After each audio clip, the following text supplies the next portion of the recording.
Hello दोस्तों, कैसे हो आप? सभी को नमस्कार, सभी को राम राम। तो आज अपन फिर बात करेंगे एक नए टॉपिक को लेकर के। और आज का टॉपिक है गति के नियम, न्यूटन्स लॉ ऑफ मोशन। दो सवाल यहां से पूछे जाते हैं। लिख देता हूं, यहां दो सवाल यहां से आने की पूरी पूरी संभावना है। और अब बिना टाइम खराब किए आगे बढ़ते हैं। ठीक, आ जाइए। तो आप यहां जो थ्योरी लिख रखी है वो तो मैं कुछ ज्यादा समझाऊंगा नहीं, बस आपको थोड़ा सा एक आइडिया होना चाहिए। तो सवाल सॉल्व करने में थोड़ी सी मेरे लिए आसानी रहेगी, इसलिए थ्योरी लिखी गई है। चलो आओ देखो, गति का प्रथम नियम। गति का प्रथम नियम, इसको जड़त्व का नियम भी कहते हैं। यह बल को परिभाषित करता है। जबकि गति का दूसरा नियम बल के परिमाण को बताता है, मैग्नीट्यूड को बताता है। और सुनो, गति का प्रथम नियम, इसको भी अपन तीन प्रकार से बांट सकते हैं। स्थिरता का जड़त्व नियम, गतिशीलता का जड़त्व नियम, दिशा का जड़त्व नियम। गति का पहला नियम होता क्या है, हम सब जानते हैं। कोई वस्तु विराम अवस्था में है तो विराम अवस्था में रहेगी, गतिशील अवस्था में है तो गतिशील अवस्था में रहेगी, जब तक कि उस पर कोई बाह्य बल कार्य ना करे। इसको भी अपन तीन तरीके से बांट सकते हैं। स्थिरता का जड़त्व का नियम मतलब कोई वस्तु विराम अवस्था में है तो विराम अवस्था में रहना चाहेगी जब तक कि उस पर कोई बाह्य बल कार्य ना करे। इसके एग्जाम्पल, बस के अचानक चलने पर उस पर खड़े जो या उसमें जो खड़े हैं यात्री, उन पर पीछे की ओर धक्का लगना। घोड़े के अचानक आगे चलने पर घुड़सवार का पीछे की ओर लुढ़क जाना। गद्दे को पीटने पर, कंबल को पीटने पर धूल कणों का उड़ना। टहनी के झटका देने पर फलों का टूटकर नीचे गिरना। और बहुत सारे ऐसे एग्जाम्पल हैं, किताबों का एक ढेर लगा हुआ है। आप किसी किताब को धीरे धीरे खींचते हो तो सारी की सारी किताबें नीचे आ जाती हैं, लेकिन उसको अगर अचानक खींचोगे एक किताब को तो वही किताब बाहर आएगी जिसे खींचा जा रहा है। ये एग्जाम्पल है स्थिरता के जड़त्व के नियम का। और सुनो, कांच का शीशा है, पत्थर मारने पर वो तड़क जाता है लेकिन गोली मारने पर वहां एक छिद्र हो जाता है। इसकी व्याख्या भी हम स्थिरता के जड़त्व के नियम से कर सकते हैं। ऐसे बहुत सारे एग्जाम्पल हैं। गतिशीलता का जड़त्व का नियम, कोई वस्तु गतिशील है तो गतिशील ही रहेगी जब तक कि उस पर कोई बाह्य बल कार्य ना करे। वो कैसे? बस के अचानक ब्रेक लगाने पर यात्रियों का आगे की ओर गिर जाना, ये गतिशीलता के जड़त्व के नियम में आता है। चलती हुई बस में कई बार ड्राइवर होते हैं, वो बस को पूरी तरह से रोकते नहीं है, उतरो उतरो उतरो ऐसे कहने लग जाते हैं। तो अब जब उतरने वाले होते हैं उनको आगे की तरफ मुंह करके और हल्का हल्का दौड़ते हुए उतरना चाहिए। वजह है गतिशीलता का जड़त्व का नियम। फास्ट बॉलर होते हैं, वो दूर से दौड़ते हुए आते हैं, वजह है गतिशीलता का जड़त्व का नियम। जब वो दौड़ते हुए आते हैं और फिर बॉल को फेंकते हैं तो जो बॉल को फेंकते हैं, जिस वेलोसिटी से फेंकते हैं उसके साथ उनका खुद का वेग भी, खुद की वेलोसिटी भी ऐड हो जाती है। खैर, ये सारी बातें थ्योरेटिकल बातें हैं जिनके बारे में मैं ज्यादा जिक्र करना नहीं चाहता। वैसे ये तो एक संयोग ऐसा बन रहा है कि अपने आप ही मेरे को बोलना पड़ रहा है। दिशा का जड़त्व का नियम क्या है भाई? दिशा का जड़त्व का नियम, कोई वस्तु जिस दिशा में जा रही है उसी दिशा में अपने आप को गतिमान बनाए रखेगी जब तक कि उस पर कोई बाह्य बल कार्य ना करे। एग्जाम्पल, बस सीधी चल रही है, अचानक मुड़ गई, उसके अंदर जो यात्री बैठे हुए हैं वो बाहर की ओर झुक जाते हैं, बाहर की ओर गिर जाते हैं, बाहर की ओर धक्का महसूस करते हैं। यह है दिशा का जड़त्व का नियम। और क्या है?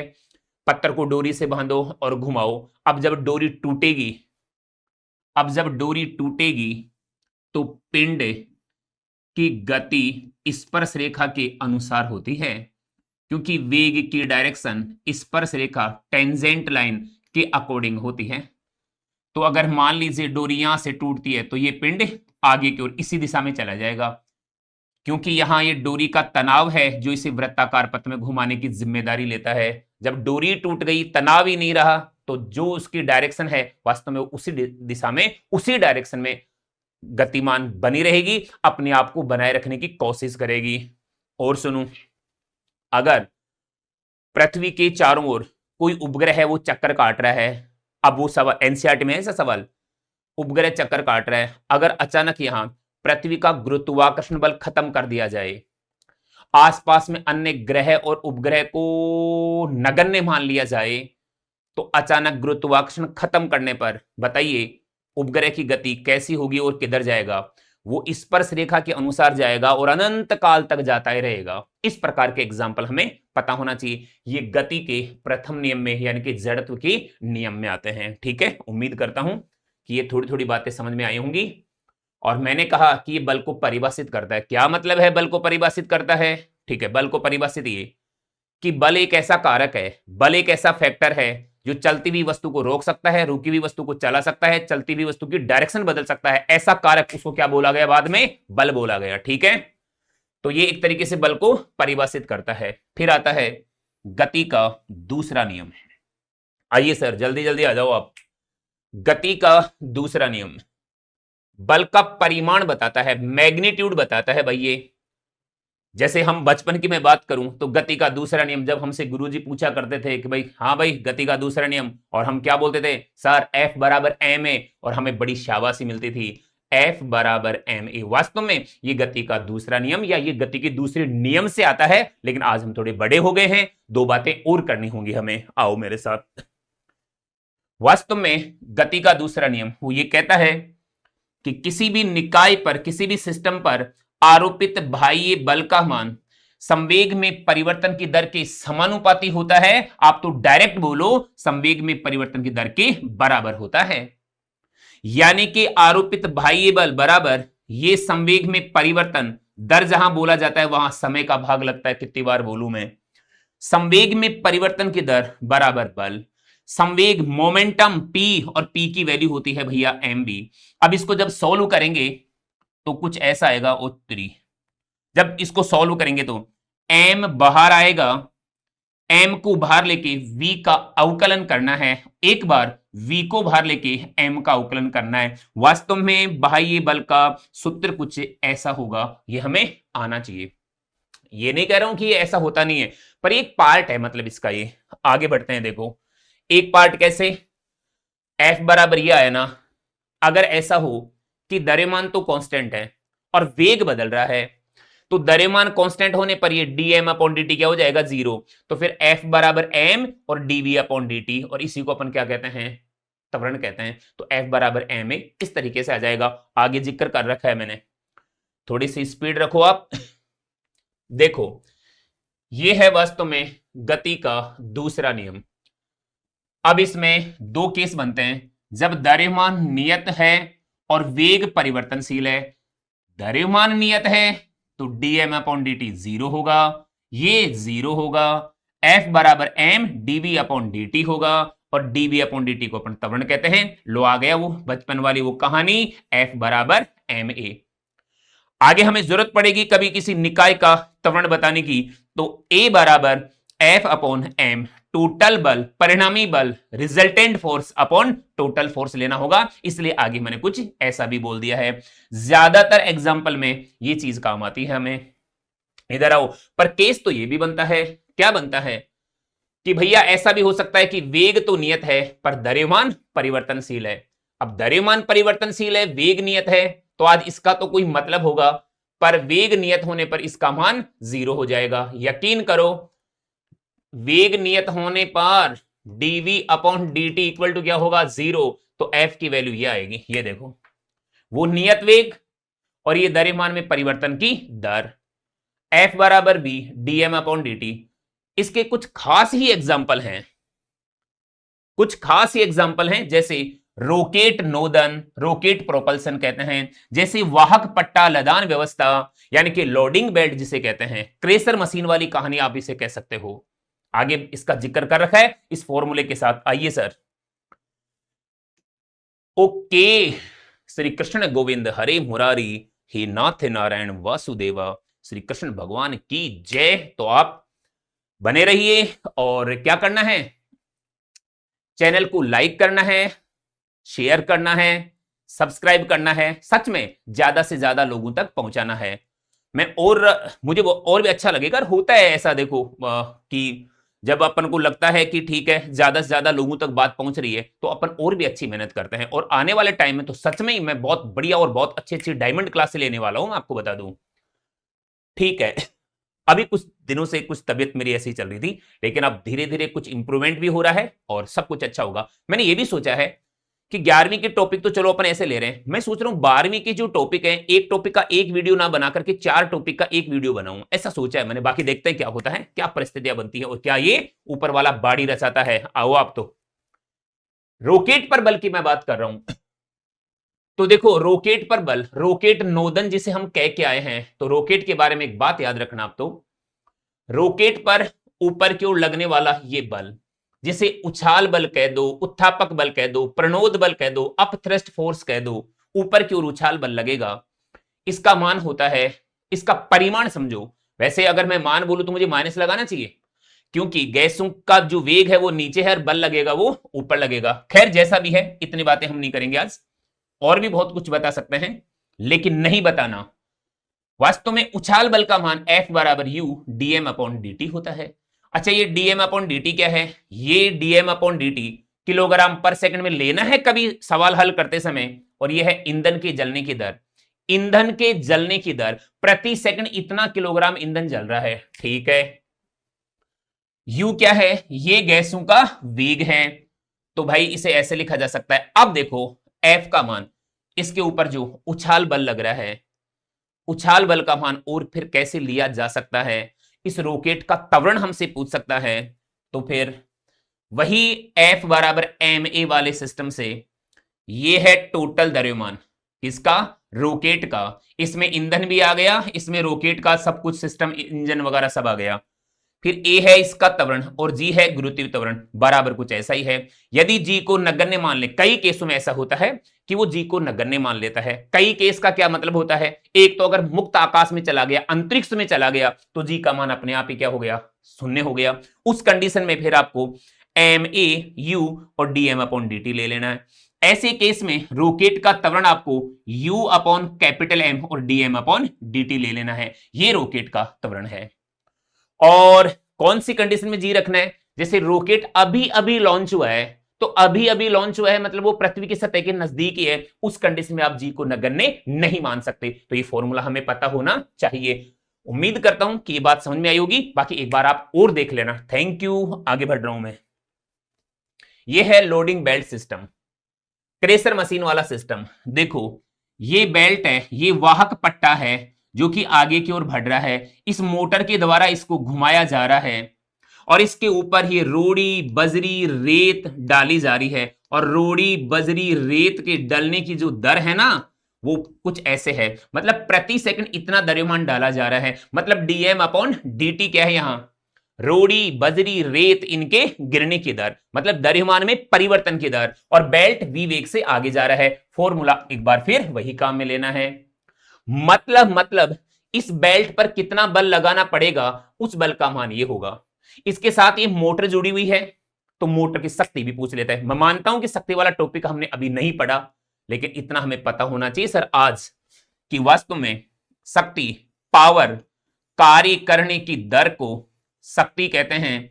dw बराबर एफ डॉट dx होता है, dt यहां आई जाएगा, तो इसका मान एफ डॉट वी होता है। तो मोटर की शक्ति P बराबर एफ डॉट वी, एफ की वैल्यू मैं यहां रखूंगा और वास्तव में मोटर की शक्ति का मान कुछ ऐसा आएगा। dm अपॉन dt है और ये P और ये वेग है। वास्तव में यहां मोटर की शक्ति का मान वेग के, चाल के, वर्ग के, स्क्वायर के समानुपाती होता है। मतलब अगर इस बेल्ट का वेग दुगना करना है तो मोटर की पावर 4 गुनी करनी होगी। अगर इसका वेग आपको 3 गुना करना है तो मोटर की पावर 9 गुनी होगी। बात यह है मोटर को 9 गुनी ज्यादा शक्ति लगानी होगी। बात इतनी सी है। ठीक है, thank you thank you thank you. आगे बढ़ते हैं। उम्मीद करता हूं कि बात थोड़ी थोड़ी समझ में आ रही होगी।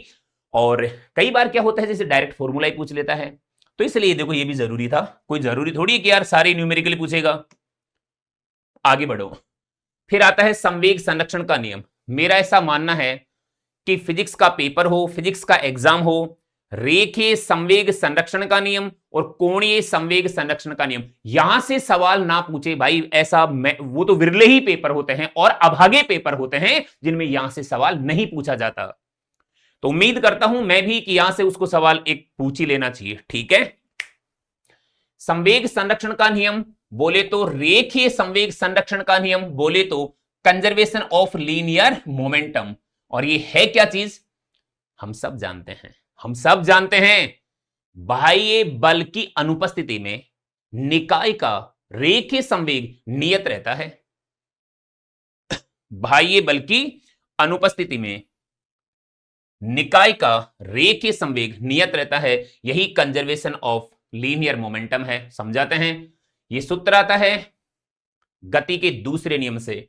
आरोपित बाह्य बल का मान संवेग में परिवर्तन की दर के बराबर होता है। यदि बाह्य बल का मान 0 हो तो फिर dp अपॉन dt का मान भी 0 होगा। तो dp वेक्टर बराबर भी 0 होगा, और dp वेक्टर क्या है? संवेग में परिवर्तन। तो ये क्या है? p final minus p initial. तो फाइनल माइनस इनिशियल बराबर 0। हम कह सकते हैं p फाइनल बराबर p इनिशियल, मतलब पहले का संवेग बराबर बाद का संवेग। किसी सिस्टम में पहले का संवेग बराबर बाद का संवेग, ऐसा हम कह सकते हैं। इसके एग्जांपल दे रखे हैं, जैसे बम ब्लास्टिंग है, तो ब्लास्ट होने से पहले का संवेग बराबर ब्लास्ट होने के बाद का संवेग। ठीक है, बंदूक गोली निकाय है, गोली दागने से पहले का टोटल संवेग बराबर दागने के बाद में टोटल संवेग बराबर होगा। यही संवेग संरक्षण का नियम है। और यहां बोला है देखो, p फाइनल बराबर p इनिशियल, यानी कि p वेक्टर कांस्टेंट, यही कंजर्वेशन ऑफ लीनियर मोमेंटम है। और इसको भागते दौड़ते ऐसे लिखा जा सकता है, बाह्य बल की अनुपस्थिति में निकाय का रेखीय संवेग हमेशा नियत रहता है, यही संवेग संरक्षण का नियम है। एग्जाम्पल, बंदूक गोली निकाय। जब बंदूक से गोली दागी जाती है, ऐसे केस में गोली आगे जाएगी, बंदूक पीछे आएगी। दागने से पहले टोटल संवेग 0, क्योंकि बंदूक की भी रेस्ट में, गोली भी रेस्ट में। दागने के बाद गोली आगे जाएगी तो निश्चित रूप से बंदूक पीछे जाएगी। गोली के संवेग का परिमाण और बंदूक के संवेग का परिमाण, मतलब मैग्नीट्यूड, बिल्कुल बराबर होगा। ध्यान देना, यहां पे गोली और बंदूक का संवेग बराबर नहीं होता है सर, संवेग बराबर नहीं होता है, उनका परिमाण बराबर होता है। संवेग बराबर कैसे हो सकता है? संवेग तो सदिश राशि है, तो एक की डायरेक्शन आगे और एक की डायरेक्शन पीछे, ये तो नेगेटिव वेक्टर हो गए। तो गोली दागने पर एक गोली का संवेग और एक बंदूक का संवेग दोनों नेगेटिव वेक्टर होते हैं, इक्वल वेक्टर नहीं होते हैं। हां, इनका परिमाण इक्वल होता है। इन बातों का भी हमें देखो पता होना चाहिए। ठीक है, खैर, ऐसे ही स्प्रिंग सिस्टम की बात करें और दुनिया की सभी प्रकार के टक्करों की बात करें तो वहां रेखीय संवेग हमेशा नियत रहता है। चलो आगे बढ़ते हैं और सवाल लेंगे, तब बात करेंगे हम। और तो ये हुआ हमारा रेखीय संवेग संरक्षण का नियम। फिर आता है देखो, संवेग तथा गतिज ऊर्जा में संबंध। ठीक है, ये भी मैं इसको भी बहुत ही इंपॉर्टेंट टॉपिक मान के चलता हूं। आज संवेग और गतिज ऊर्जा की बात कर रहा है, और वो रेखीय गतिज ऊर्जा की बात कर रहा है। एक टाइम आएगा, रोटेशन वाला चैप्टर आएगा, वहां कोणीय संवेग और घूर्णन गतिज ऊर्जा के बारे में बात करेगा। जो सवाल यहां सोल्व होंगे, जो सवाल इसके बनते हैं, इनके बनते हैं, वैसे सवाल उनके लिए बनेंगे। तो कहने का मतलब यह हुआ कि हमारे लिए एक तरीके से दोहरा लाभ हो रहा है यहां पे। चलो आगे बढ़ते हैं। अभी तो हम केवल और केवल इन्हीं की बात करेंगे, ठीक है, लाभ की बाद में सोचेंगे। तो देखो कैसे लिया है, E बराबर 1/2 mv स्क्वायर, फिर E बराबर, ऊपर भी मैंने m से गुणा कर दिया, नीचे भी m से गुणा कर दिया। लेकिन सर ऐसा आपने किया क्यों? अरे भाई मुझे कुछ रिजल्ट लाना है यार। ऊपर भी गुणा किया, नीचे भी गुणा किया, किसी के बाप का क्या गया भाई? ठीक है, फिर हम ये कह सकते हैं यहां 1/2 ये m स्क्वायर v स्क्वायर, यानी कि मैं कह सकता हूं mv का स्क्वायर अपॉन m, और इस mv को ही अपन क्या बोलते हैं? p बोलते हैं। तो आप कह सकते हो p स्क्वायर अपॉन 2m, जिसको मैंने बिल्कुल अलग से लिख रखा है। और अगर इसी सब सूत्र से अपन संवेग की बात करें तो p बराबर √2me होगा, और ये समीकरण हमारा तीसरा हो गया। तो हमें ये भी आना चाहिए, हमें ये भी आना चाहिए। ठीक है, कभी कभी यहां से ग्राफ भी पूछता है, यहां से ग्राफ पूछता है कि गतिज ऊर्जा और संवेग के मध्य ग्राफ कैसा होगा। तो भाई गतिज ऊर्जा यहां, संवेग यहां, और इनके बीच में ग्राफ, वो ग्राफ देगा पहला ग्राफ, भाई साहब दूसरा ग्राफ देगा, तीसरा ग्राफ, और ये देगा चौथा ग्राफ। आपको छांटना है कि कौन सा ग्राफ सही होगा। सर इधर लिख रखा है ना आपने? हाँ बिल्कुल मैंने लिख रखा है, ये दूसरे वाला सही होगा। एक बात याद रखना आप तो, और वो क्या है, ग्राफ हमेशा कम पावर की ओर झुक जाता है। हाँ बिल्कुल, ये गुनगुनाते रहना, ग्राफ हमेशा कम पावर की ओर झुकता है, ग्राफ हमेशा कम पावर की ओर झुकता है। मतलब सर, अगर y समानुपाती x स्क्वायर हो तो ऐसे केस में यहां y यहां x, ग्राफ कम पावर की ओर झुकेगा। अच्छा और सुनो, अगर अगर ऐसा होता, y समानुपाती x ही होता तो ग्राफ सीधा आता। और मैं उम्मीद करता हूं कि ये सारी बातें हमें आती हैं, पर कोई बात नहीं, आती भी हैं तो एग्जाम से पहले अगर इनको अपन गुनगुना लें तो क्या बुराई है भाई।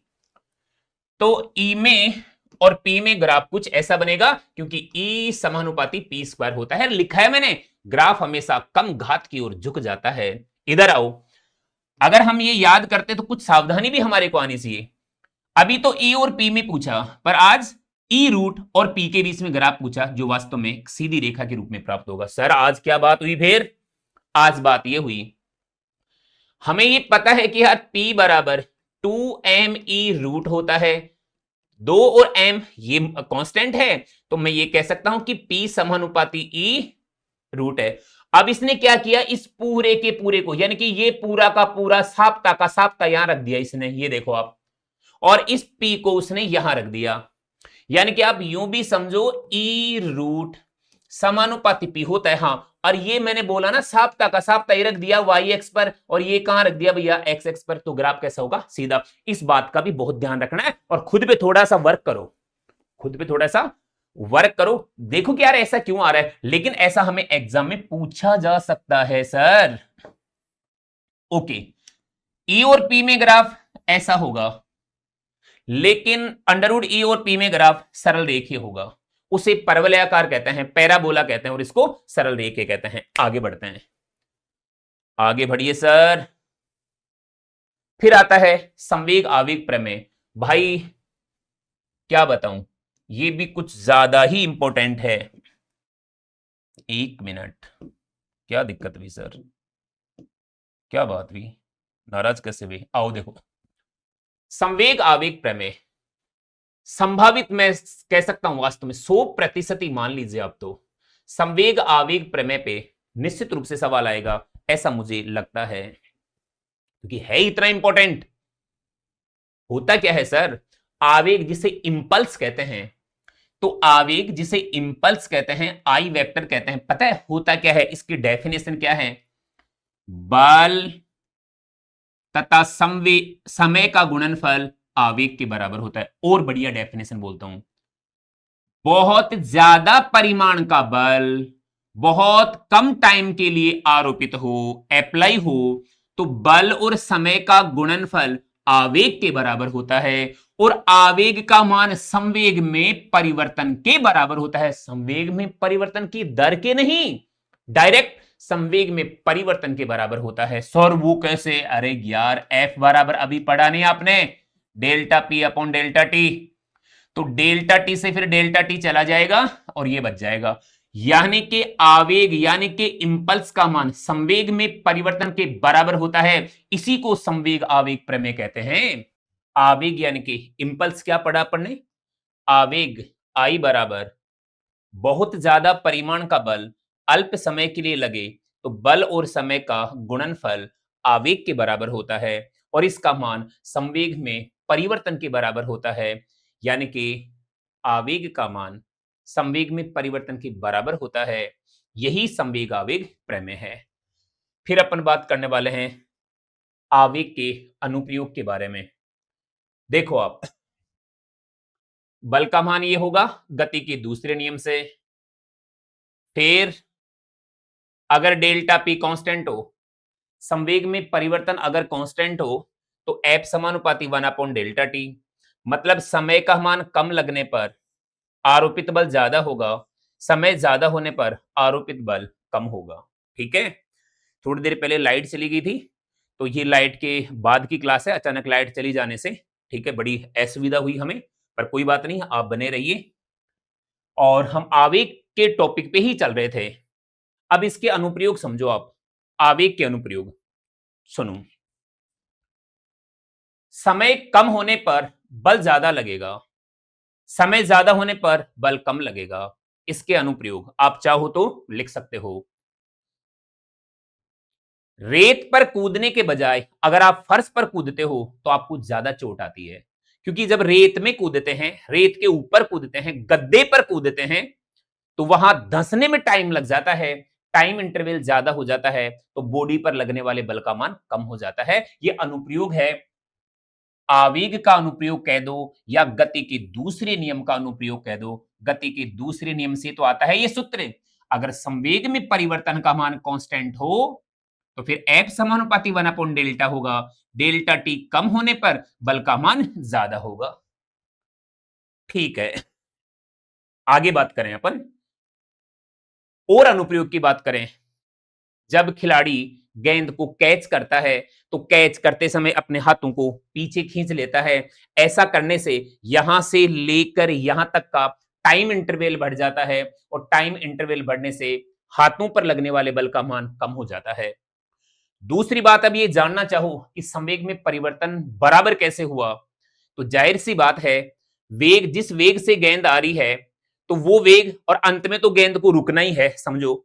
मतलब कोई गेंद 100 किलोमीटर पर आवर से आ रही है और लास्ट में जाके उसका वेग 0 होना है, तो वेग में परिवर्तन, संवेग में परिवर्तन हर स्थिति में कांस्टेंट रहेगा, चाहे खिलाड़ी उसको तुरंत उसी समय रोके या फिर वो अपना एक टाइम इंटरवल लेकर के रोके। तो जब टाइम इंटरवल लेके रोकेगा तो बल कम लगेगा, लेकिन दोनों ही परिस्थितियों में संवेग में परिवर्तन कांस्टेंट रहेगा। ठीक है, अब आप समझो इन बातों को और देखो। आवेग के अनुप्रयोग, कांच के बर्तन, कांच के गिलास दुकानदार अखबार में लपेट के देता है, थर्माकोल में लपेट के देता है। वजह आवेग, वजह गति का दूसरा नियम। सर वो कैसे? जब आप अखबार में लपेट के वो देता है तो अगर किसी दीवार आदि से वो गिलास अगर टच करता है तो दीवार और गिलास के बीच में अखबार की वो परत बन जाती है जो एक स्पंज का काम करती है, और स्पंज का काम करने से अगर मान लो धक्का वगैरह लगता है तो टाइम इंटरवल बढ़ जाता है और आरोपित बल का मान कम हो जाता है। ये ऐसे बहुत सारे अनुप्रयोग हैं गति के दूसरे नियम के और आवेग के जो अनुप्रयोग हैं। ठीक है, चलो आगे बढ़ते हैं। उस समय मैंने लिख रखा था लेकिन लाइट जाने से क्या हुआ, बोर्ड पे जो लिखा हुआ था ना सारा मिट गया, तो बड़ी असुविधा हुई, लेकिन चलो कोई बात नहीं, आगे बढ़ो। अब गति का तीसरा नियम, इसे हम क्रिया प्रतिक्रिया का नियम कहते हैं। और क्रिया प्रतिक्रिया नियम क्या होता है? प्रत्येक क्रिया की प्रतिक्रिया भी होती है, प्रत्येक क्रिया के विपरीत एक प्रतिक्रिया भी होती है। क्रिया प्रतिक्रिया बल एक दूसरे के बराबर होते हैं परिमाण में, पर दिशा विपरीत होती है। कुछ यहां देखो आप, ये पहली बॉडी, ये दूसरी बॉडी। पहली बॉडी पर दूसरी बॉडी के कारण लगने वाला बल नीचे, तो दूसरी बॉडी पर पहली बॉडी के कारण लगने वाला बल यूपर, और यहां F12 वेक्टर बराबर होगा माइनस में F21 वेक्टर के। इसे लिखने का तरीका ये होता है सर, अगर FAB वेक्टर हो ना, A पर B के कारण ये होता है, 1 पर 2 के कारण, 2 पर 1 के कारण बल बराबर होगा परिमाण में पर दिशा विपरीत। तो क्रिया प्रतिक्रिया बल परिमाण में बराबर दिशा में विपरीत होते हैं। और भी कहानी सुनो, क्रिया प्रतिक्रिया बल अलग अलग निकायों पर अलग अलग वस्तुओं पर आरोपित होते हैं, अलग अलग निकाय पर आरोपित होते हैं। अगर हम बात करें एक ही निकाय के लिए, अगर मैं बात करूं इस पूरे निकाय की, तो यहां पर लगने वाले परिणामी बल का मान 0 होगा। ये देखो आप, F1 vector plus F2 vector बराबर 0। इसका कुछ कुछ एग्जाम्पल हम लेने वाले हैं बढ़िया बढ़िया। तो देखो, अनुप्रयोग में हमारा चलना, तो हमारा चलना क्रिया प्रतिक्रिया के नियम पर आधारित है। जब हम चलते हैं, एक मिनट कुछ जगह बना लेता हूं। जब हम चलते हैं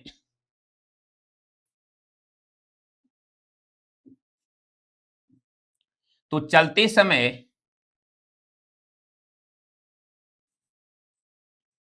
घुटना मोड़ के पृथ्वी को पीछे की ओर धकेलते हैं तो प्रतिक्रिया बल मिलता है हमें इधर, इसे आप आर कह दीजिए। मान लीजिए ये कोण थीटा है, आर के घटक बना लीजिए, ये घटक आर कॉस थीटा, ये वाला घटक r sine theta, r sine theta आदमी के भार को बैलेंस करता है, तो आर कोस थीटा हमें आगे गतिमान बनाए रखता है। मैं ये कहना चाह रहा हूं कि हमारा चलना क्रिया प्रतिक्रिया नियम पर आधारित है। नाव खेना, नाव चलाना, चप्पू की सहायता से नाविक द्वारा नाव चलाना क्रिया प्रतिक्रिया के नियम पर आधारित है। थ्योरी पे मैं ज्यादा जोर वैसे भी नहीं दे रहा हूं। बंदूक गोली निकाय, वास्तव में बंदूक गोली निकाय में क्रिया प्रतिक्रिया नियम का पालन होता है, और हां, संवेग संरक्षण के नियम का भी पालन होता है। संवेग संरक्षण नियम दूसरे नियम के बजाय तीसरे नियम के ज्यादा नजदीक होता है, तो यह भी ध्यान रखना है। ठीक, और सुनो, ये कहानी में कुछ बताते बताते रह गया। क्रिया प्रतिक्रिया नियम, क्रिया प्रतिक्रिया बल हमेशा अलग अलग वस्तुओं पर आरोपित होता है, अलग अलग वस्तुओं पर। और सुनो, यह निश्चित रूप से नहीं कहा जा सकता कि क्रियाबल कौन सा है और प्रतिक्रिया बल कौन सा है। इनमें एक क्रियाबल है, एक प्रतिक्रिया बल है, पर यह निश्चित रूप से नहीं कह सकते कि क्रियाबल कौन सा है और प्रतिक्रिया बल कौन सा है। अगर ऐसी वहां लाइन मिले कि क्या सही क्या गलत, तो एक लाइन ऐसी मिले, ये निश्चित रूप से नहीं कहा जा सकता कि क्रियाबल कौन सा है और प्रतिक्रिया बल कौन सा है, तो आप मान लेना ये लाइन बिल्कुल सही है। वो एक अलग बात है कि जैसे दीवार पर मैं धक्का देता हूं, तो जितना बल मैंने दीवार पे लगाया है, दीवार भी उतना ही बल मेरे ऊपर लगा रही है, तो हम जो बल लगाते हैं उसको हम क्रिया मान लेते हैं, और दीवार जो आरोपित करेगी उसे प्रतिक्रिया मान लेते हैं। लेकिन बिना क्रिया के प्रतिक्रिया नहीं, और बिना प्रतिक्रिया की क्रिया नहीं, सीधी सी बात तो ये है ना। और आप ये निश्चित रूप से नहीं कह सकते इन दोनों में कि क्रिया बल कौन सा है और प्रतिक्रिया बल कौन सा है। ठीक है, ओके। अगर मैं पूरे निकाय की बात करूं, अभी मैं बता रहा था, तो परिणामी बल का मान क्या होगा? 0। इसके अनुप्रयोग सुनो। आप टैक्सी में बैठे हो और टैक्सी रुक गई, अब टैक्सी के धक्का देना है, तो अगर आप टैक्सी में बैठ करके टैक्सी के धक्का देते हो ना, टैक्सी आगे नहीं जाएगी सर। जिस पाइप के धक्का दे रहे हो, पाइप टूट के हाथ में आ जाएगा, लेकिन टैक्सी आगे नहीं जाएगी, क्योंकि टैक्सी वाले केस में, इस स्थिति में जो आप बल लगा रहे हो ना, वो उसके आंतरिक बल है। आज इस टैक्सी वाले निकाय के अंदर बैठ करके आप टैक्सी पर अगर बल लगा रहे हो, तो इस टैक्सी के लिए आपके द्वारा लगाया गया बल आंतरिक बल है, और इनका परिणामी योग 0 होता है, इनका सदिश योग 0 होता है, तो टैक्सी पर लगने वाले परिणामी बल का मान 0 होगा। बस में बैठे हो, बस रुक गई, अब आपको बस को अगर धकेलना है तो सड़क पे उतरना ही पड़ेगा। सड़क अलग निकाय, आप अलग निकाय, बस अब अलग निकाय, और यहां क्रिया प्रतिक्रिया नियम का जोड़ा बनेगा और बस आगे की ओर चली जाएगी। और सुनो, कोई पहलवान है, वो भाई साहब खुद का वजन जो भी है, चलो 100-125 किलो मान लो यार, खुद का वजन कम है, और वो अपन से ज्यादा वजन वाले किसी दूसरे आदमी को, दूसरी वस्तु को आराम से उठा लेता है, उठा के फेंक सकता है, लेकिन वो पहलवान अपना खुद का हाथ पकड़ के खुद को ऊपर नहीं उठा सकता, क्योंकि इस पहलवान के द्वारा खुद के ऊपर लगाया गया बल आंतरिक बल होगा, और आंतरिक बलों का सदिश योग 0 होगा। कोई लेडीज है भाई साहब, वो लड़ते समय दूसरी लेडीज की चोटी पकड़ के ऊपर उठा सकती है, पर वो कुछ भी कर ले, वो अपनी चोटी पकड़ के ऊपर नहीं उठा सकती, क्योंकि यहां लगाया गया बल इस पूरी बॉडी पर आंतरिक बल होगा, और परिणामी बल का मान 0 होगा। क्रिया प्रतिक्रिया बल हमेशा अलग अलग बॉडी पर ही उत्पन्न होगा। ठीक है, आगे बढ़ता हूं, उम्मीद करता हूं कि ये बातें कुछ समझ में आई होंगी। और सुनो, अनुप्रयोग और भी लिखे होंगे मैंने कहीं, ये देखो, इसमें यहां कौन कौन से थे? हमारा चलना हो गया, नाव का खेना हो गया, बंदूक गोली निकाय हो गया। इसके बाद में चौथा पॉइंट, अरे मेरी सारी मेहनत बेकार कर दी यार, उस लाइट जाने से।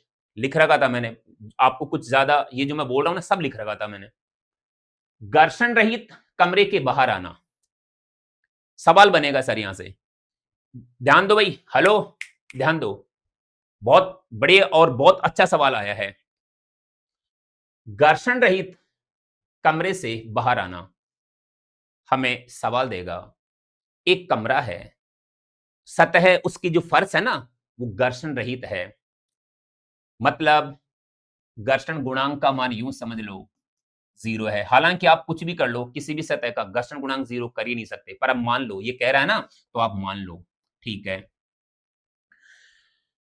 तो सतह है और घर्षण रहित है, कमरे के बीच में एक आदमी खड़ा है, अब वो कमरे से बाहर आना चाहता है, तो उसे क्या करना होगा? बहुत ध्यान से सुनना भाई। कमरे से बाहर आना है, पहला ऑप्शन चल के आ जाएगा, दूसरा लुढ़क करके आएगा, तीसरा अपना शर्ट खोल के ऊपर फेंकेगा और चौथा छींक करके आएगा। अब क्या आंसर होगा? छींक करके आएगा, इसका सही आंसर ये होगा। हाँ बिल्कुल, दोबारा सुनो, चल करके नहीं आ सकता, क्योंकि इस कंडीशन में घर्षण की अनुपस्थिति में उसे वो वाला बल, वो घटक नहीं मिल पाएगा जो उसे आगे बढ़ाने के लिए जिम्मेदारी ले रहा है। तो सर वो रैंक करके आ जाएगा, लोटनी गति करता हुआ आ जाएगा। कल ही बताया मैंने, लोटनी गति के लिए घर्षण का होना अनिवार्य है, वो लोटनी गति करके भी दरवाजे तक नहीं पहुंचेगा। फिर कहता है कि शर्ट खोल करके ऊर्ध्वाधर ऊपर फेंकेगा, यहां गलती कर दी।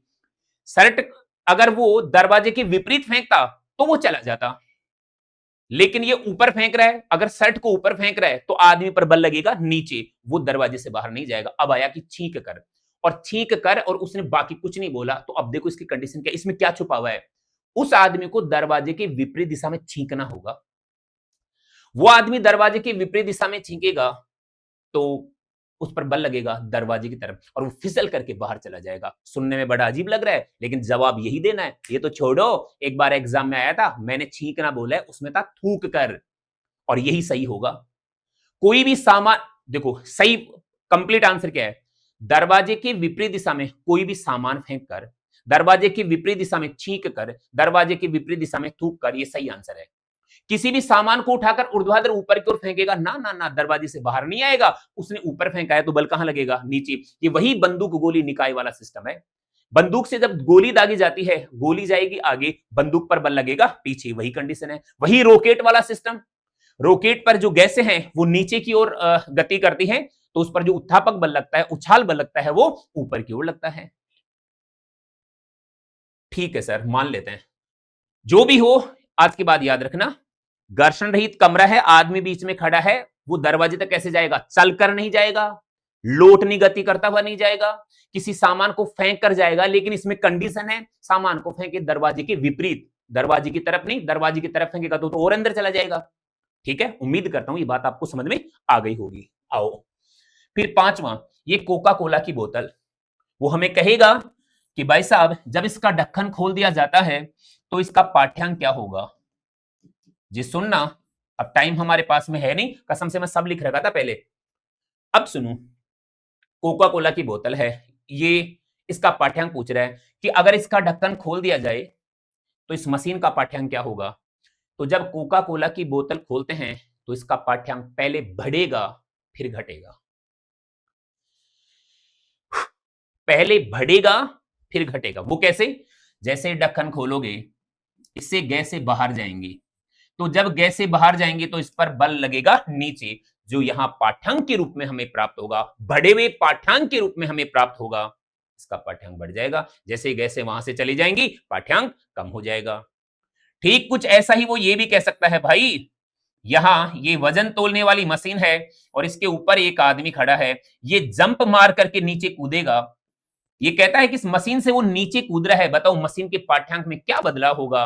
पहले पाठ्यांक बढ़ेगा, उसके बाद में घटेगा, क्योंकि जब ये यहां नीचे बल लगाएगा तो प्रतिक्रिया फलस्वरूप जब इसको बल मिलता है तभी तो वो नीचे आएगा, और जब कूदते समय ये जब नीचे धरातल पर, फर्श पर बल लगाता है, वही बढ़े हुए पाठ्यांक के रूप में प्राप्त होगा। और सुनो, नदी के किनारे नाव को लेके आ जाता है नाविक, और अब किनारे से उसको धरातल पर आना है तो क्या करता है? वो नाव को पीछे धकेलता है, वो नाव पर पीछे बल लगाता है, तो प्रतिक्रिया फलस्वरूप नाव के द्वारा इस नाविक पर भी आगे की ओर एक बल लगता है और वो किनारे तक पहुंच जाता है। इस प्रकार क्रिया प्रतिक्रिया नियम के बहुत सारे अनुप्रयोग हैं जो हमें पता होने चाहिए। ठीक है, लेकिन जो ज्यादा जरूरी है, जो ज्यादा इंपॉर्टेंट है, वो मैंने यहां लिख दिया है। आगे बढ़िए सर। बलों की साम्यावस्था, बलों की साम्यावस्था, कोई वस्तु साम्यावस्था में कब होती है? किसी वस्तु पर दो या दो से ज्यादा बल लग रहे हैं और अब बलों की साम्यावस्था पूछ रहा है, तो साम्यावस्था वाले केस में, इक्विलिब्रियम वाले केस में जितने भी फोर्स लग रहे हैं उन सबका सदिश योग 0 होता है। यदि निकाय साम्यावस्था में है, इक्विलिब्रियम कंडीशन में है, तो जितने भी बल लग रहे हैं उनका सदिश योग, वो भैया साधारण योग नहीं, सदिश योग 0 होगा। बहुत सारे बल लग रहे हैं, जैसे कि n बल लग रहे हैं, तो F 1 vector plus f 2 vector plus dot dot dot dot dot f n vector बराबर क्या होगा 0। तीन बलों की बात करें, कोई वस्तु साम्यावस्था में है और उस पर तीन बल लग रहे हैं। यह सवाल पूछा हुआ है सर, मैं आपको बता दूं, ये आरपीएससी ने ये सवाल पूछ लिया है, शायद सेकंड ग्रेड के पेपर में पूछा था, जो भी है। तीन बलों की स्थिति में तीनों बलों का सदिश योग 0 होगा, साधारण योग 0 नहीं होगा। इनमें से क्या गलत है? अगर एफ सॉरी क्या गलत है तो F1 plus F2 plus F3 बराबर 0, ये बोले तो वो गलत है। किसी वस्तु पर, धीरे धीरे बोलता हूं, किसी वस्तु पर तीन बल लग रहे हैं, वस्तु साम्यावस्था में है, क्या गलत है क्या सही है? तीनों का योग 0 बोल दिया, ये गलत है। तीनों का सदिश योग, ये सही है। ये तो वेक्टर में भी हमने पढ़ा है और वेक्टर से ही, ये वेक्टर का ही सवाल है देखा जाए तो। फिर तीसरे बल का जो परिमाण होगा ना, उसका मान, तीसरे बल का परिमाण जो होगा वो कुछ ऐसा होगा, F3 वेक्टर बराबर माइनस में F1 vector plus F vector, ऐसा होगा। तीसरे बल का परिमाण होगा F1 square plus F2 square plus 2F1 F2 cos theta और इसका रूट होगा, और वही समांतर चतुर्भुज का नियम। तीसरे बल का मान क्या होगा? दोनों बलों के अंतर से तो ज्यादा और दोनों के योग से कम होगा, और हां बराबर भी हो सकता है। और तीनों बल एक त्रिभुज का निर्माण करते हैं, तो सवाल हमें यहां से फिर पूछ सकता है। ठीक है सर, और कुछ नहीं? और कुछ भी नहीं, साम्यावस्था में आपको यही ध्यान रखना है। और हमें क्या पूछेगा, चलो वो भी बता देता हूं। वो कहेगा एक वस्तु पर तीन बल लग रहे हैं और वस्तु साम्यावस्था में है। अब दो बलों का मान दे देगा, इस बल का मान दे देगा 2i cap plus 4j cap plus 6k cap, दूसरे बल का मान 3i cap minus 4j cap minus 5k cap. बताओ तीसरे बल का मान क्या होगा? आराम से बता सकते हैं, वही सूत्र जो भी है, यानी कि F3 वेक्टर बराबर माइनस में F1 vector plus F2 vector. अरे मतलब बहुत आसान है यार, कोई मुश्किल नहीं है। और यहां तक आने के बाद इस सवाल के बारे में इतना टाइम दूं, ये मुझे अच्छा भी नहीं लग रहा। आगे बढ़िए, बस पता होना चाहिए साम्यावस्था का मतलब क्या होता है। ओके, अब भाई सवाल स्टार्ट हुए हैं। मतलब सही बात बोलूं तो अपनी क्लास तो अभी स्टार्ट हुई है, अभी तो कुछ थ्योरी के पॉइंट हमने पढ़े हैं। आओ, सवाल ये है, ध्यान से सुनना। यहां से जो ज्यादा इंपॉर्टेंट सवाल होगा ना, मुझे जो लगता है, एक तो बम ब्लास्टिंग पे आना चाहिए इस बार, और एक संवेग आवेग प्रमेय पे आना चाहिए, एक डोरी को लेकर के। इनमें से दो सवाल हमें पूछे जाएंगे। अब देखते हैं कि भाई वो क्या ही पूछता है। आओ, वो क्या कहता है, एक परमाणु बम है जिसका द्रव्यमान है 10 किलोग्राम। आप देखो आराम से उतार भी सकते हो। एक परमाणु बम जिसका द्रव्यमान है 10 किलोग्राम। ओके, ये अचानक विस्फोटित होता है और एक अनुपात तीन टुकड़ों में टूट जाता है। एक अनुपात तीन टुकड़ों में टूट जाता है। समान द्रव्यमान के पिंड, ऐसा बोला उसने, समान द्रव्यमान के पिंड, ये M1 और M2 समान द्रव्यमान के हैं, लो बोल देता हूं M2 बराबर M1। समान द्रव्यमान के पिंड एक दूसरे के लंबवत गति करते हैं क्रम से 30 मीटर प्रति सेकंड और 40 मीटर प्रति सेकंड की चाल से। तो बताओ तीसरे टुकड़े का संवेग क्या होगा? बताओ तीसरे टुकड़े का वेग क्या होगा? सर बिल्कुल बिल्कुल, पूरे चैप्टर का मोल है ये। अभी तेजाजी महाराज का चल रहा है, तेजाजी महाराज के दिन चल रहे हैं, तेजाजी महाराज की रौनक चल रही है। तो और कहानी आपको सबको पता ही होगी, वो जो लाचा गुजरी कहती है कि मेरी गायें लेके आओ, और वो गायें लेके आता है, फिर वो कहती है कि वो बछड़ा क्यों नहीं लेके आए? ये जो मेरी गायें आप जो आप लेके आए हो, इससे ज्यादा ज्यादा मोल का वो था, ये भले ही ना लाते, उसे आप लेके आते। कुछ यही कहानी यहां लागू हो रही है। ये बछड़ा है वो, इतने देर तक वो गायें गायें पढ़ रहे हैं, बछड़ा ये है, इतना इंपॉर्टेंट है। चलो, तो देखते हैं कि कैसे हल करना है। 10 किलोग्राम द्रव्यमान, एटम बम, विस्फोट हुआ, 1:1:3 में विस्फोट हुआ।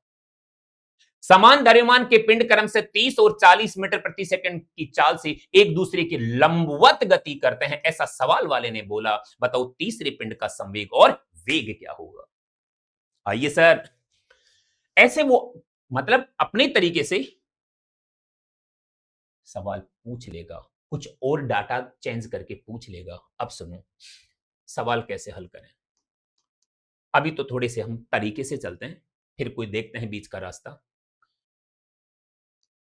Bye conservation of linear momentum, conservation of linear momentum मतलब P इनिशियल वेक्टर बराबर P final vector. Initial vector कितना है 0 और फाइनल कितना है P1 vector plus P2 vector plus P3 vector.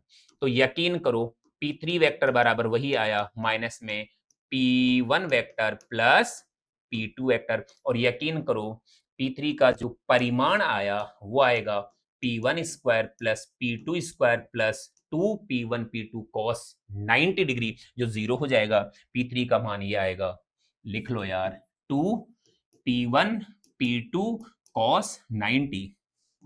तो P3 बराबर आएगा P1 square plus P2 square का रूट। एक समीकरण ये बन गया। अब यहां हो आप, पहले लड़ाई यहां लड़नी पड़ेगी। 10 किलोग्राम द्रव्यमान का पिंड है, 1:1:3 टुकड़ों में टूट रहा है। तो भैया ये 2 किलोग्राम, ये भी 2 किलोग्राम और ये भी 6 किलोग्राम, इनका योग होना चाहिए 10 और अनुपात होना चाहिए 1:1:3। तो आप देख लीजिए इनका अनुपात 1:1:3 होगा और योग 10 के बराबर होगा। मतलब इसका द्रव्यमान है 2 किलोग्राम, मतलब इसका द्रव्यमान भी है 2 किलोग्राम। मतलब यहां P1 का जो मान होगा, संवेग होगा, P1 होगा 30 को आप 2 से गुणा करो तो ये 60 यूनिट। अगर कोई P2 पूछ ले तो P2 का जो परिमाण होगा 40 को 2 से गुणा करो 80, 60 का स्क्वायर प्लस 80 का स्क्वायर का रूट। तो P3 बराबर 60 का स्क्वायर 80 का स्क्वायर और ये रूट, और यकीन करो इसका मान आया 100 यूनिट।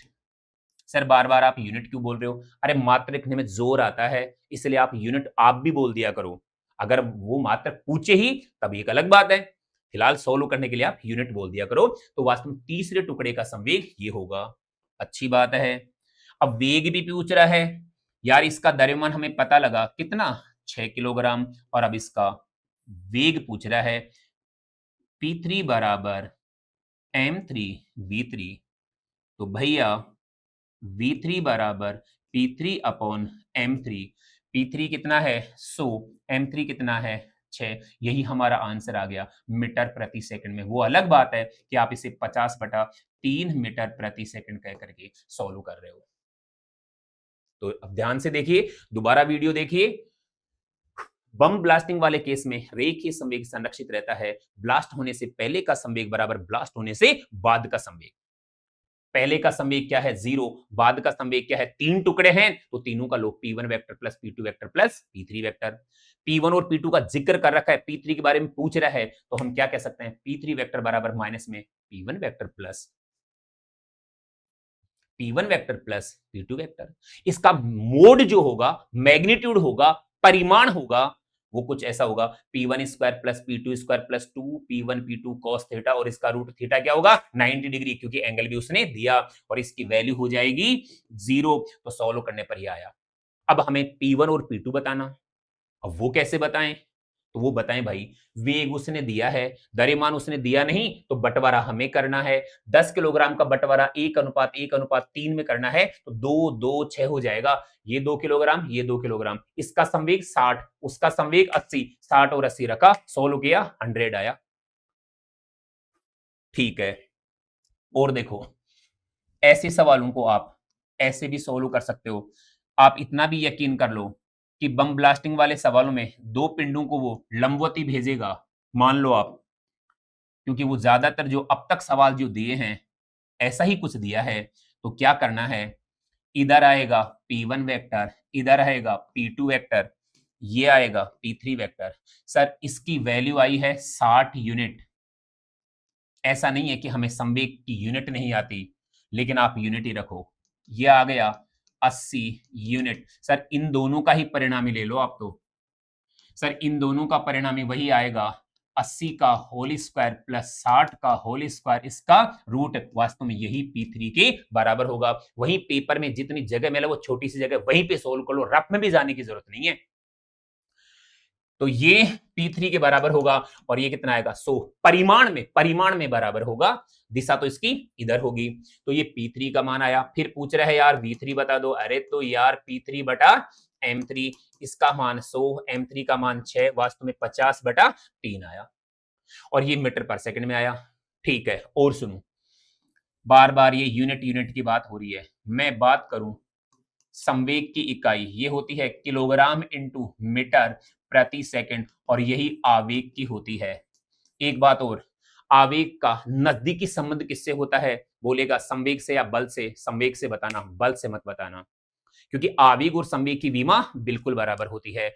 संवेग में परिवर्तन ही आवेग के बराबर होता है। ठीक है, आगे बढ़ता हूं। उम्मीद करता हूं कि ये बात समझ में आई होगी। तो हमें एग्जाम में क्या कर लेना है, इसका संवेग पता करना है, इसका संवेग पता करना है, इनके बीच में जो एंगल है वो हमें पता होगा ही। पहले इन दोनों का ही रिजल्ट निकालो, वास्तव में वही P3 के बराबर होगा। आगे बढ़िए सर, आगे बढ़िए। बहुत बढ़िया सवाल। हाँ, ये दूसरा बछड़ा समझ लो, ये लाचा गुजरी का दूसरा बछड़ा। बोलो तेजाजी महाराज की जय। अरे भादवे का महीना चल रहा है यार, पूरा का पूरा जो माहौल है आजकल देखे जाए तो गांव में जहां तेजाजी महाराज का मंदिर है, पूरा का पूरा तेजाजी में माहौल हो रहा है। खैर मेरा तो गांव जाना अभी हो नहीं रहा लेकिन जब मैं जाता हूं इस टाइम पे और मैं देखता हूं, क्या गजब की रौनक होती है भाई, सच में। देखते हैं, जल्दी ही जाऊंगा अभी मैं। आप भी जाना, नजदीकी तेजाजी महाराज का जो मंदिर है वहां आप जरूर जाना। अभी तेजा दशा आने वाली है, उस दिन आप जरूर जाना। और हाँ, मैं तो भूल ही गया, आज गणेश चतुर्थी है। तो गणेश चतुर्थी की आपको बहुत बहुत बहुत शुभकामनाएं। भगवान करे आपके सारे सपने पूरे करें गणेश जी महाराज। चलो ठीक है, हम सवाल के ऊपर आते हैं, टाइम वैसे ही बहुत ज्यादा हो गया है। देखो एक ग्राफ दे दिया, एक विस्थापन में और समय में ग्राफ दिया है। t बराबर 2 सेकंड पर आवेग का मान बताओ। ऑप्शन आपके सामने है, वीडियो को रोको, एक बार कोशिश करो। बहुत बढ़िया सवाल है ये। आता हूं।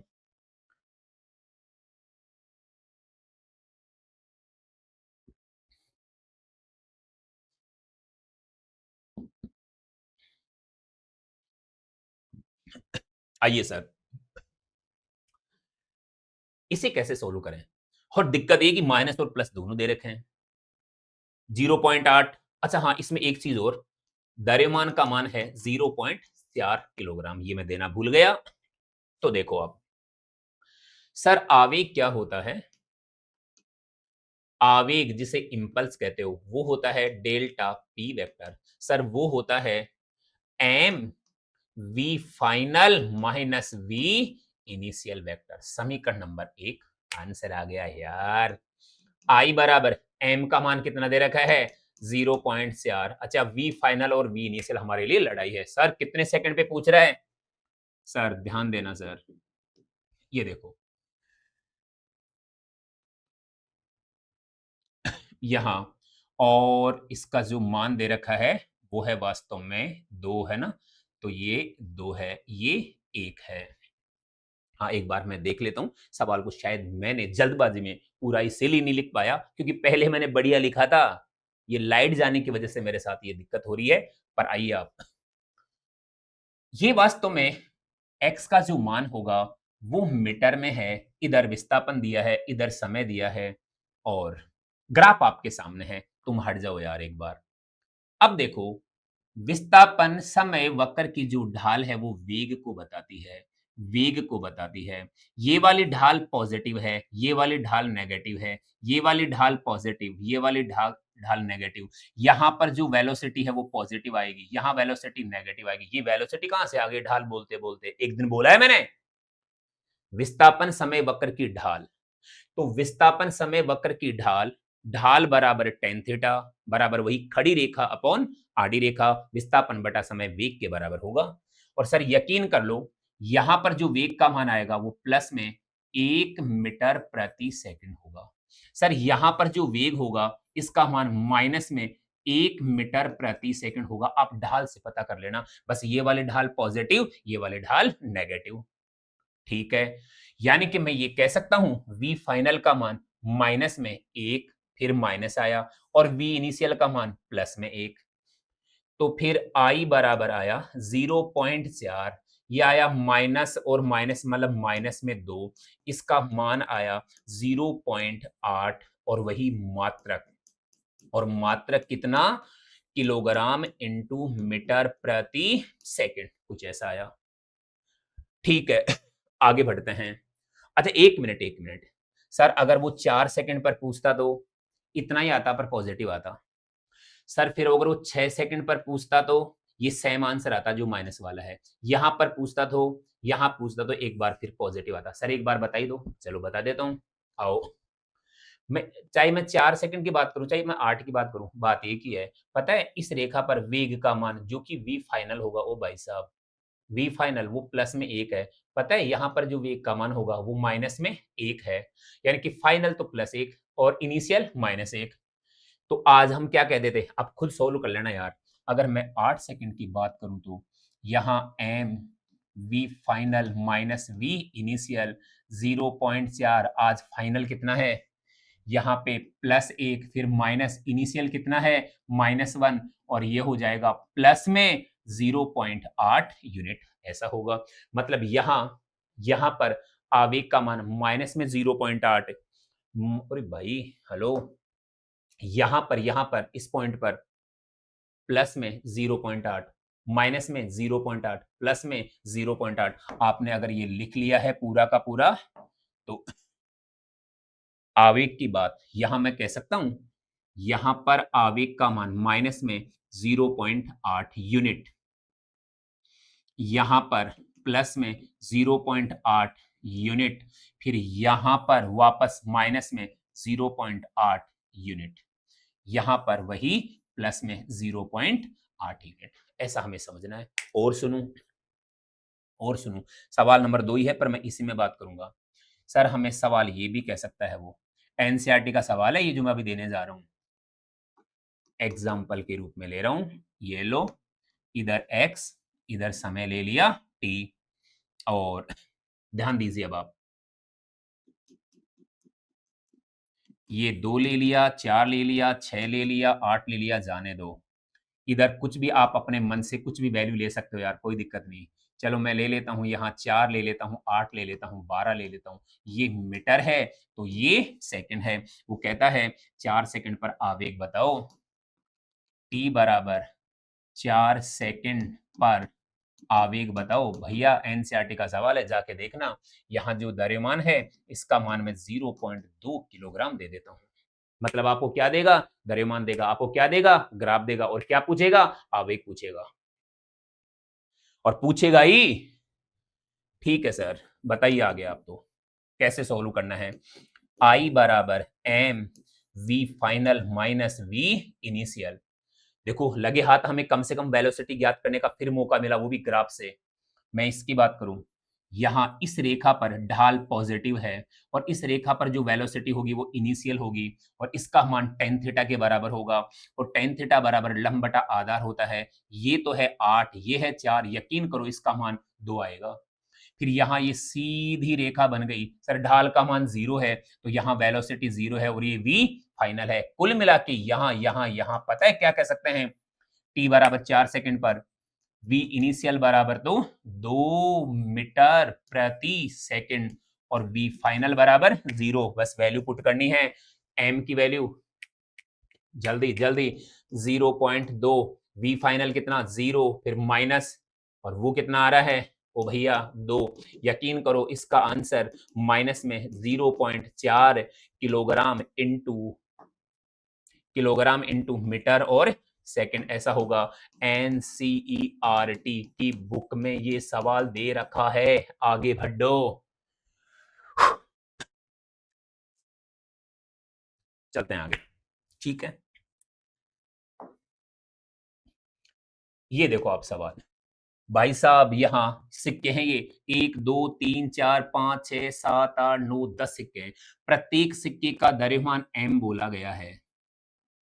ये क्रिया प्रतिक्रिया नियम पर आधारित सवाल है। हमें कहता है F34 वेक्टर का मान बताओ।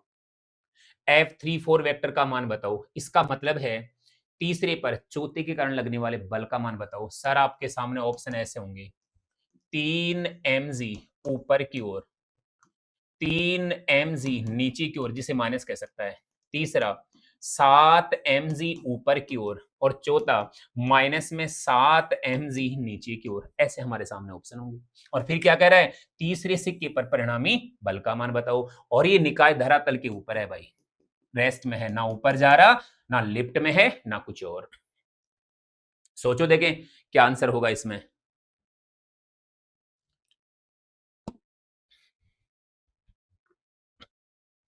चलो मैं बताता हूं।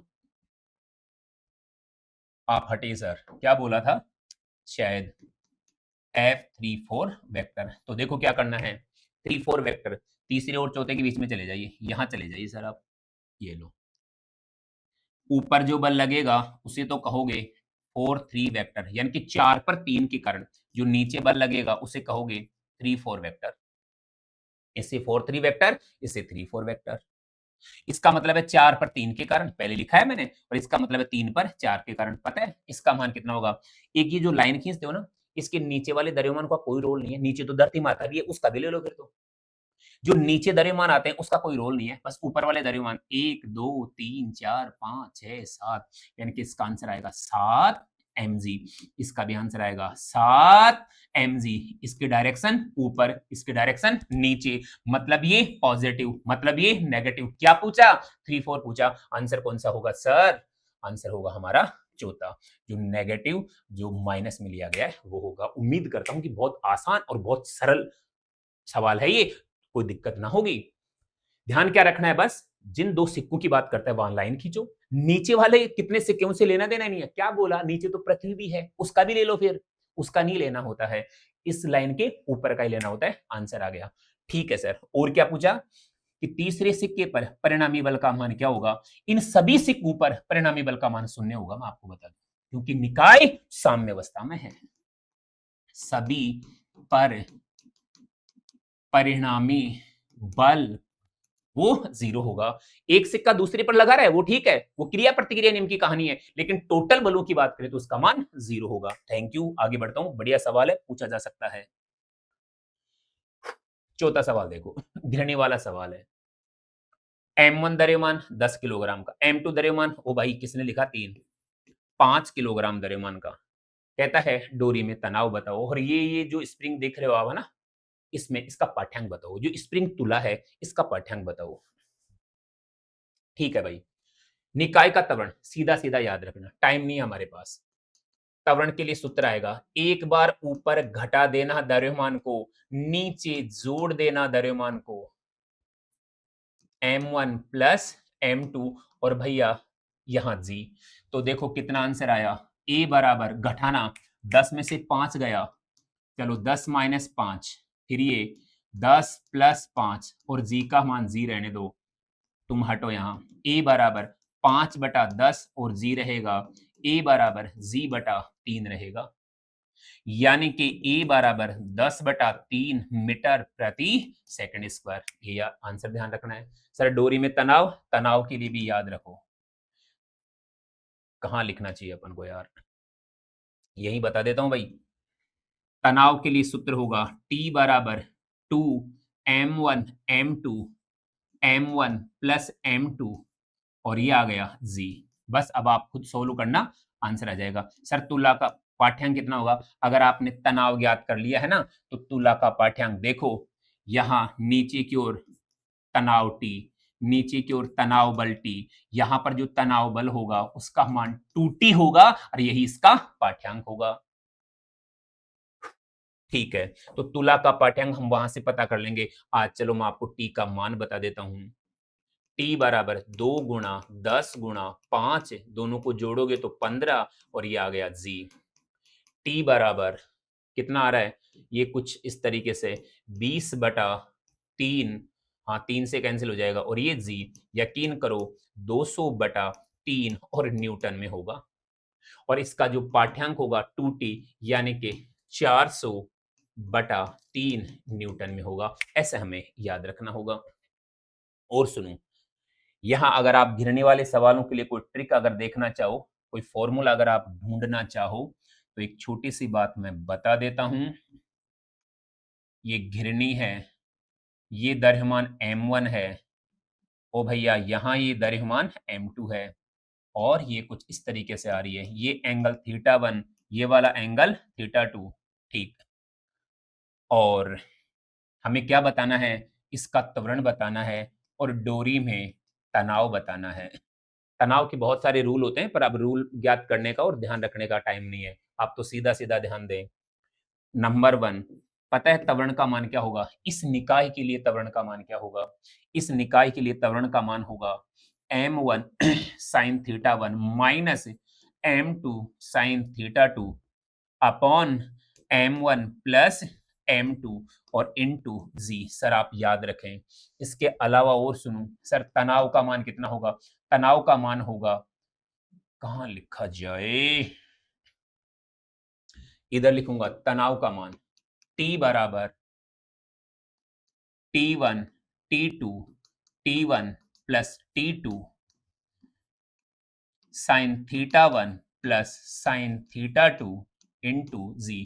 तनाव का ये सूत्र याद रखा जाए, ठीक है। इससे कोई फायदा होगा? शायद हो सकता है। क्या फायदा होगा? ध्यान देना, अगर डोरी को हॉरिजॉन्टल दे रखा है तो थीटा 0 मान लेना, डोरी वर्टिकल है थीटा 90 डिग्री मान लेना, अगर डोरी कोई एंगल बना रही है हॉरिजॉन्टल के साथ तो उसको थीटा मान लेना। अभी थोड़ी देर पहले वाला हमारा सवाल था, वो कैसा था वो सुनो। थोड़ी देर पहले हमारा सवाल ऐसा था, ऐसा और ऐसा, ये m1 और ये m2, इसका नीचे आना, इसका ऊपर जाना।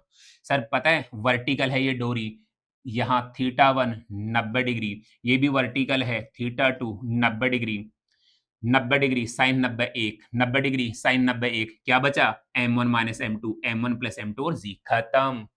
इधर आओ, इसमें आ जाओ, θ1 90 डिग्री, θ2 90 डिग्री, साइन 91, साइन 91 तो कितना आ गया था? 2, 2 को मैंने आगे ले लिया था। ऐसे बहुत सारे सवालों के लिए इसको आप यूज कर सकते हो। सर और बहुत सारे सवाल कौन से? आइए सर, कल को वो हमें ऐसे भी पूछ लेगा, ऐसा घिरनी, और ये द्रव्यमान m1, ये द्रव्यमान m2, इसका नीचे आना, इसका आगे जाना।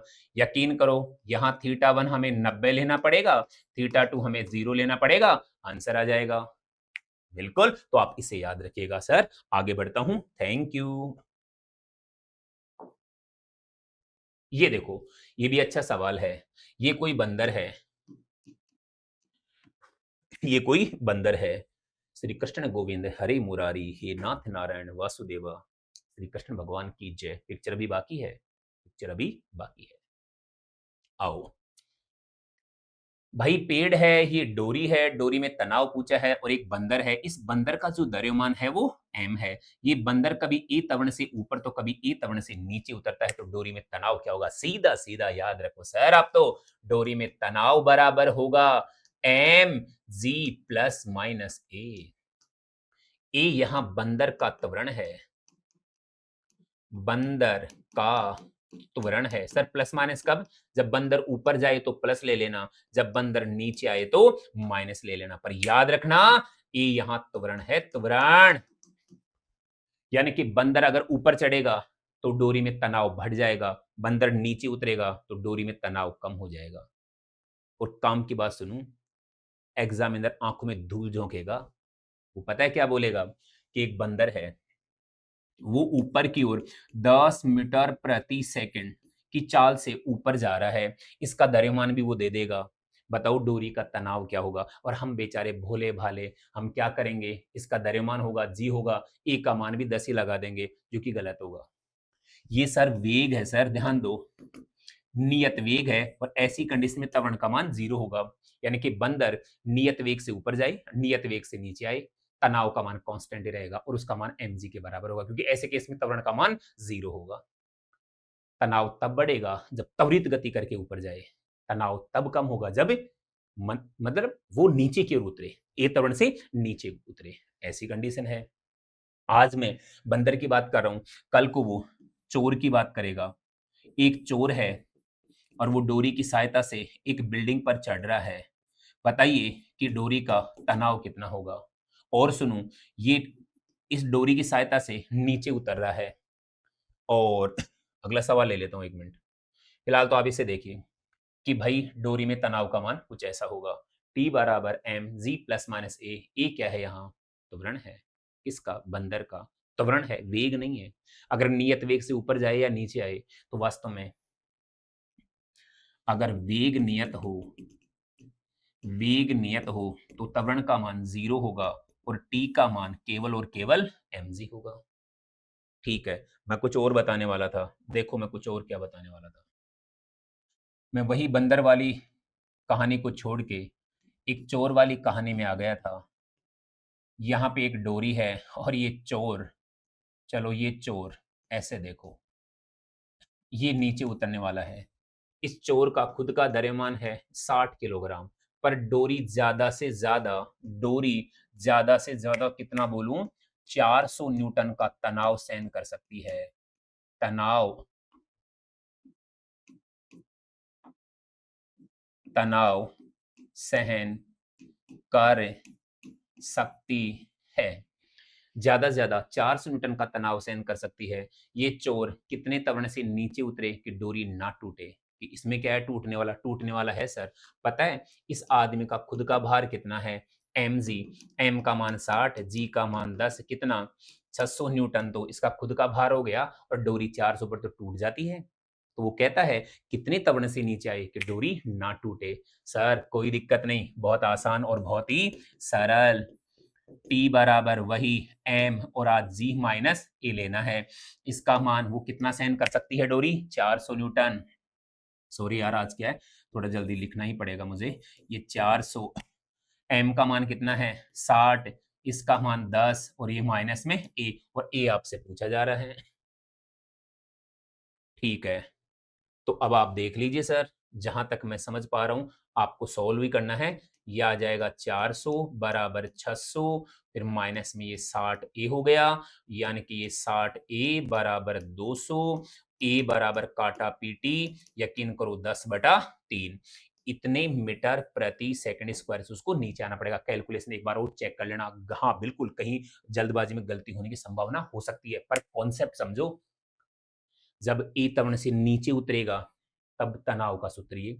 अगर चोर ऊपर चढ़े तो फिर हम क्या लगा देंगे? प्लस। मतलब डोरी में तनाव का मान क्या होगा? ये। प्लस कब? जब ऊपर जाए। माइनस कब? जब नीचे आए। उम्मीद करता हूं कि ये बात समझ में आई होगी। आगे बढ़ो। एक सवाल फिर ये आ गया। 10 किलोग्राम द्रव्यमान का पिंड, 20 किलोग्राम द्रव्यमान और 30 किलोग्राम द्रव्यमान का पिंड है और इसे 10 मीटर प्रति सेकंड की चाल से ऊपर ले जाया गया है। नीट के एग्जाम में आया हुआ सवाल है। अब पूछ रहा है कि यहाँ तनाव T1 बता दो, T2 बता दो और M2 पर परिणामी बल का मान बता दो, और वो नियत वेग से ऊपर जा रहा है, यानी कि वेग नियत है तो त्वरण का मान कितना होगा सर? 0। ठीक है, ठीक है, आगे आओ। पहले तो मैं यहाँ T1 की बात कर रहा हूं। पता है T1 क्या होगा? T1 होगा द्रव्यमान M1 और G वही प्लस माइनस ए। हाँ, डोरी के लिए भी वही बात लागू होगी। अगर ऊपर जा रहा है तो पॉजिटिव, नीचे आ रहा है तो नेगेटिव। डोरी जितने द्रव्यमान को खींच के लेके जा रही है उस द्रव्यमान को करना पड़ता है। पर यहाँ पता है क्या हो रहा है? M1 का मान तो 10 है, G का मान भी 10 है, पर ये प्लस माइनस क्या लेना है आपको? तो भाई 0 लेना है। लेने को तो प्लस ले लो आप, कौन मना कर रहा है? प्लस ले लो क्योंकि ऊपर जा रहा है, लेकिन त्वरण का मान 0 है। यहाँ त्वरण 0, तो यकीन करो इसका मान 100 न्यूटन आएगा। फिर बात होती है सर T2 की, यानी कि इसकी बात हो रही है, ये जो डोरी का भाग है इन दोनों द्रव्यमानों को खींच के लेके जा रहा है सर। तो आज पता है तनाव का मान कितना होगा? टोटल द्रव्यमान M1 प्लस M2 और होता G प्लस माइनस A। ऐसा होता, फॉर्मूला ऐसा होता भाई साहब, सूत्र ये होता, लेकिन सूत्र में बहुत कुछ बदल गया। ये M1 प्लस M2 तो रह गया और फिर यहाँ G रह गया, क्योंकि यहाँ A बराबर 0 है। तो सर जो भी आंसर आएगा 20 और 10 कितने हो गए? 30 गुणा 10 बराबर 300 न्यूटन। ठीक है, इसके आगे क्या बात करता है वो देखो। m2 पर परिणामी बल का मान बताओ। यार वेग नियत है, परिणामी बल का मान निश्चित रूप से 0 होगा। बहुत सारे बच्चे गलत करके आए थे। परिणामी बल 0, क्योंकि वेग का मान कांस्टेंट है। पता है परिणामी बल होता क्या है? सिग्मा F बराबर होता है वही सिग्मा m इंटू ए, लेकिन यहां त्वरण का मान कितना है? 0, तो फिर बल का मान भी 0 होगा। उम्मीद करता हूं ये बात समझ में आई होगी। और सुनो, अगर वो ये कह देता कि नहीं यार यहाँ वेग नहीं है, यार ये त्वरण है, तो कोई बात नहीं, यहाँ त्वरण का मान इधर प्लस में 10 होता, इधर प्लस में 10 होता, और इस पर परिणामी बल का मान आज इसका खुद का द्रव्यमान लिया जाता 20 और गुणा 10 करते, फिर 200 न्यूटन बताते अपन। ठीक है, खैर उम्मीद करता हूं ये बात हमें समझ में आई होगी। ये सवाल नीट के एग्जाम में आया हुआ है, जहां तक मुझे ध्यान है 2015 के आसपास, 14-15 के आसपास आया होगा। चलो ठीक है, छोड़ो इससे, हमें क्या, हमारे लिए इंपॉर्टेंट है, हमें एग्जाम में पूछ सकता है। ये देखो अब यहां इस डोरी पर इधर बल लगाया 40 न्यूटन का, जबकि ये जो ब्लॉक है वो है 3 किलोग्राम द्रव्यमान का, मतलब भार कितना हो गया? 30 के 30 न्यूटन न्यूटन न्यूटन 30 न्यूटन। तो देखो वो कहता है कि टी का मान बताओ और थीटा का मान बताओ। कई तरीके हैं ज्ञात करने के, कई तरीके हैं। सदिश वाला तरीका है, घटक वाला तरीका है, लामी थ्योरम है, कई तरीके हैं। हाँ, और सवाल बहुत बढ़िया है। एक तरीके से देखा जाए तो वो बलों की साम्यावस्था वाला सवाल है एक तरीके से। पता है इसमें हम क्या-क्या कह सकते हैं? निकाय साम्यावस्था में है ना, तो पहला पॉइंट तो हम ये जानते हैं, T vector plus F vector plus W vector बराबर 0, बिल्कुल सत्य है ये। क्योंकि निकाय साम्यावस्था में है। इधर लग रहा है बल, इधर लग रहा है डब्ल्यू, उधर लग रहा है टी, बिल्कुल सही है।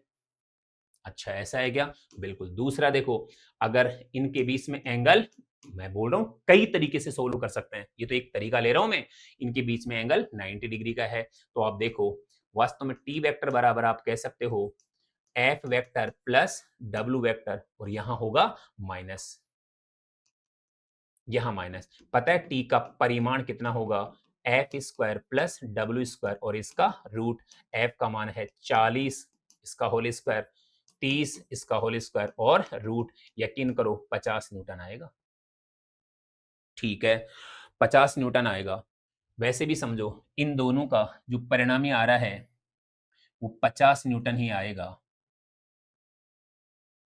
तुम हट जाओ भाई थोड़ी देर के लिए अब।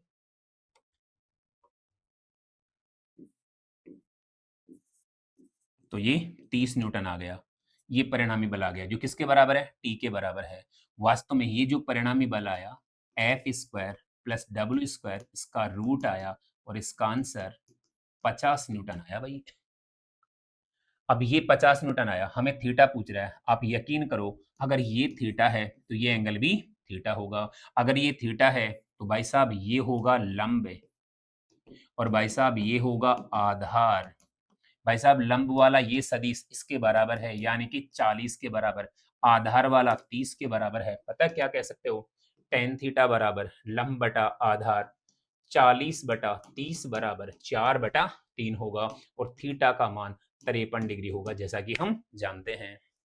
और सुनो, और सुनो सर, इसी सवाल को अगर अपन इस तरीके से भी देखें तो भी हमारे लिए आसान है।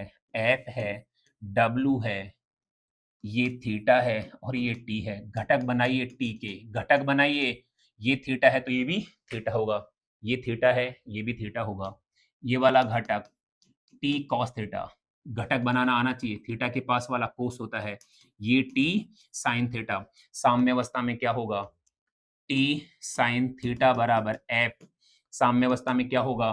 टी कॉस थीटा बराबर डब्लू। समीकरण नंबर 1, समीकरण नंबर 2, एक में 2 का भाग दिया, टी से टी चला गया, कौन बच रहा है? टेन थीटा बराबर W upon F upon W. तो देखिए टेन थीटा बराबर एफ एफ अपॉन डब्ल्यू। इसका मान 40, इसका मान 30, यानी कि 4/3, तो थीटा बराबर 53 डिग्री। सर ये कहाँ से आता है? बोला था समंदर मंथन से मिला है। ये 3, ये 4, ये 5, इनके बीच का एंगल 53 डिग्री। ठीक है, याद रखा जाए। लेकिन ये तो ठीक है सर, लेकिन टी का मान तो नहीं आया यहाँ से। आएगा भाई आएगा। समीकरण 1 का वर्ग करो, समीकरण नंबर 2 का वर्ग करो और दोनों को जोड़ दो, तो यहां आएगा T square sine square theta, T square cos square theta, sine square theta plus cos square theta 1 हो जाएगा, और फिर बराबर F square plus W square. यकीन करो वही टी बराबर F square plus W square का रूट आएगा, यानी कि सेम वही आंसर आएगा। ठीक है, तो आगे बढ़े। तरीके और भी हैं, पर मैं चाहता हूं कि आप यही याद रखो तो ज्यादा बढ़िया है। हाँ भाई, इसी के साथ ये बुलेटिन समाचार समाप्त होते हैं। वीडियो को एक बार और देखना, और मिलते हैं अब हम अगले वीडियो के साथ। तब तक आप खुश रहिए, मस्त रहिए, स्वस्थ रहिए। चैनल को लाइक करिए, सब्सक्राइब करिए और ज्यादा से ज्यादा शेयर करिए। श्री कृष्ण गोविंद हरे मुरारी, हे नाथ नारायण वासुदेवा, श्री कृष्ण भगवान की जय। थैंक यू, धन्यवाद।